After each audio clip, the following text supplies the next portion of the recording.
에게 속지 맙시다. 최근 몇 달 사이 언론에 연이어 등장하는 사건들을 보면 무속인을 내세운 사기와 협박, 심지어 성적 기망 행위까지 사회 곳곳에서 발생하고 있다. 단순히 한두 사람의 불운한 경험으로 끝나는 문제가 아니라 우리 사회의 구조적 허점과 인간의 심리적 취약성을 파고드는 범죄라는 점에서 큰 충격을 주고 있다. 이 글에서는 실제 사건 사례들을 중심으로 사람들이 왜 무속에 쉽게 빠지는지, 그리고 다시는 이런 피해가 반복되지 않기 위해 우리가 무엇을 해야 하는지를 깊이 있게 살펴보고자 한다. 1. 실제 피해 사례 믿음을 악용한 사기.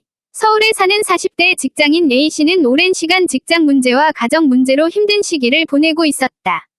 불면증과 불안이 심해지자 그는 지인의 권유로 무속인을 찾았다. 무속인은 단번에 그의 마음을 사로잡았다. 당신 집안에 애군이 가득 차 있다. 굿을 하면 반드시 풀린다. 그렇게 말하며 500만 원이 넘는 비용을 요구했다.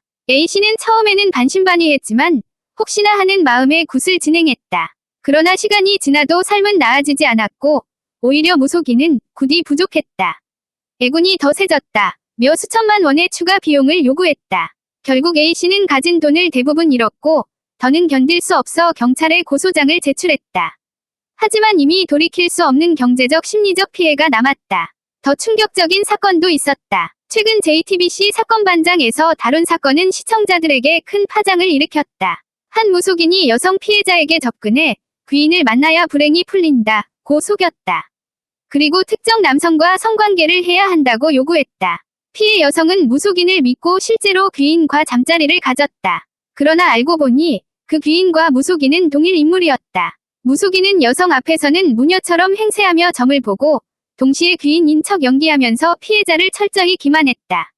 그는 성적 착취에 그치지 않고 돈을 맡기면 불려주겠다. 어머니를 살리려면 제사 비용이 필요하다. 며 4천만 원이 넘는 거액을 갈취했다. 피해 여성은 결국 CCTV를 통해 무속인과 귀인이 같은 사람이라는 사실을 확인했고 사건은 경찰 수사로 이어졌다. 이 사건은 무속이라는 이름이 단순한 미신의 영역을 넘어 얼마나 치밀한 범죄 수법으로 악용될 수 있는지를 잘 보여준다. 2. 왜 사람들은 무속에 쉽게 빠지는가? 사람들이 무속인에게 속는 이유는 단순히 무지해서가 아니다. 인간이라면 누구나 겪는 심리적 취약성을 교묘히 파고들기 때문이다. 불안 심리. 삶에서 위기를 겪을 때 사람들은 불확실한 상황을 통제할 방법을 찾고 싶어 한다. 무속은 바로 그 불확실성을 확실하게 설명해 주는 듯한 착각을 준다. 애군이 있다. 귀인을 만나야 한다. 는 식의 말은 과학적 근거는 없지만 불안한 사람들에게는 이상할 정도로 설득력 있게 다가온다. 권위에 대한 맹신. 무속인은 종종 화려한 복장, 신비한 말투, 재단과 의식을 통해 자신이 특별한 능력을 가진 것처럼 연출한다. 이런 장치들은 피해자로 하여금 이 사람은 보통 사람이 아니구나 라는 착각을 불러일으킨다. 사회적 고립. 힘들고 어려울 때 주변에 상담할 사람이 없는 경우 무속인은 유일한 경청자가 되기도 한다. 피해자는 이 사람은 내 이야기를 들어준다 는 이유만으로 강한 신뢰를 쌓게 된다.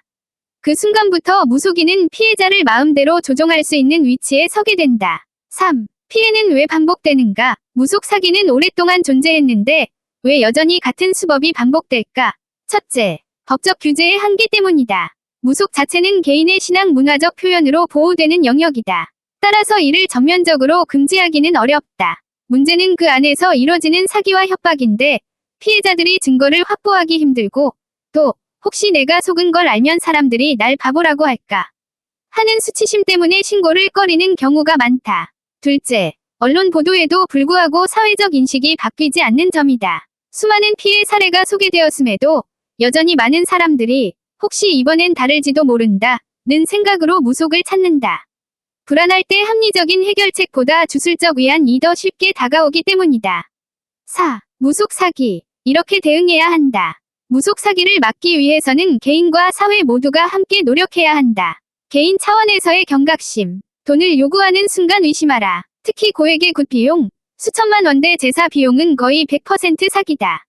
성적 요구가 나온다면 주저하지 말고 즉시 경찰에 신고해야 한다. 사회적 차원의 제도 마련. 무속 사기를 전문적으로 다루는 전담 수사팀이 필요하다. 피해자가 쉽게 상담하고 도움을 받을 수 있는 공적 시스템이 마련되어야 한다. 언론과 교육을 통해 무속 사기 예방 캠페인을 지속적으로 추진해야 한다. 종교 상담 기관의 역할 강화. 무속을 대체할 수 있는 심리 상담, 종교 상담, 사회적 안전망이 강화되어야 한다. 사람들이 더 건강한 방식으로 불안을 해소할 수 있는 길이 열려야 한다. 5. 결론. 제발 무당에게 속지 맙시다. 무속은 문화적 전통으로 존중받을 수 있는 부분이 있지만 그것이 사기와 범죄의 도구로 악용되는 순간 반드시 단호히 끊어내야 한다. 우리 사회는 여전히 많은 사람들이 무속을 빙자한 사기와 협박, 심지어 성범죄에 노출되어 있다. 피해는 단순한 금전 손실이 아니라 인간의 존엄과 삶 자체를 파괴한다. 따라서 우리는 반드시 기억해야 한다. 굿이나 정죄는 문제를 해결하지 못한다. 돈과 성을 요구하는 무속인은 범죄자다.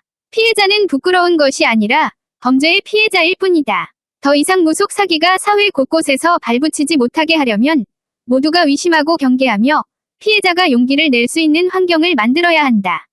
제발 무당에게 속지 맙시다. 그것이 개인의 삶을 지키고 더 건강한 사회를 만드는 길이다. 제발 무당에